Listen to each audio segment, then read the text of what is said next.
Ian again, HSM. It's the fifth video, I think, on this compressor, serial number 12640. Just to report that the thrust rider at the front does appear to be a little bit more worn than we would expect, having further investigated. We've removed the thrust rider bolt across here, dropped the thrust riders away, and that clears the whole swash plate, and we can move that out of the way. First thing to note, the bearings themselves on the swash plate, again, they look in relatively good condition. We'll put a new face onto the bearing thrust. This will be here. The discoloration, I don't think it's anything to really worry about. But the item of concern is down here on the actual thrust rider itself and on the bearings. You can see here there's a slight indentation here, which is an indication of wear on the bolt. That bolt will be replaced. We can give a measurement of wear once we get it up into the workshop. And then on the thrust rider itself, difficult to see, but the point here is that this discoloration here on the thrust rider has worn.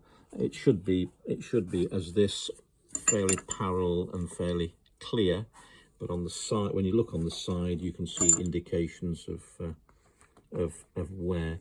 On this side, on the other side of the compressor, it's quite excessive, and I think if I can get the right angle of video, you might be able just to see at this point here where it starts to wear away. Again, we'll dismantle this, take it up to the workshop, and actually get some proper measurements on that and make a decision. But my feeling would be that this is the first indication of a component which is not a standard service item, which will need to be replaced on the compressor before it can be put back into operation.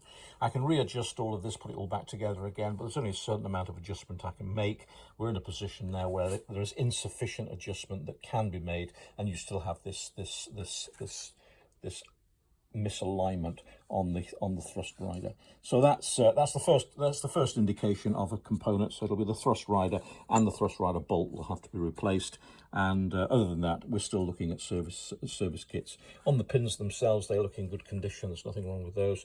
I've checked every one, and they're all in good condition. And again, they're all brand new on one side. So we've got plenty of life in these two items.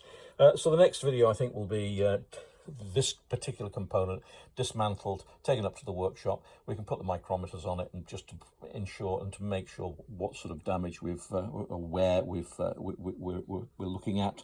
But the recommendation will be a replacement of this thrust rider and a replacement of this one bolt as well. For what they cost, it's worthwhile replacing them. The next video hopefully will be of the heads themselves, which is the other end of the pistons. But before we finally go, just to take a look inside the barrels, I'm not going to put my dirty fingers in there because that's a clean component. That needs a little bit of cleaning up, and on the second stage as well. The third stage we won't be able to see a great deal of. That's the second stage, you can see absolutely nothing. On the third stage is even smaller, you'll see even less, and the piston is somewhere hopefully living down that hole.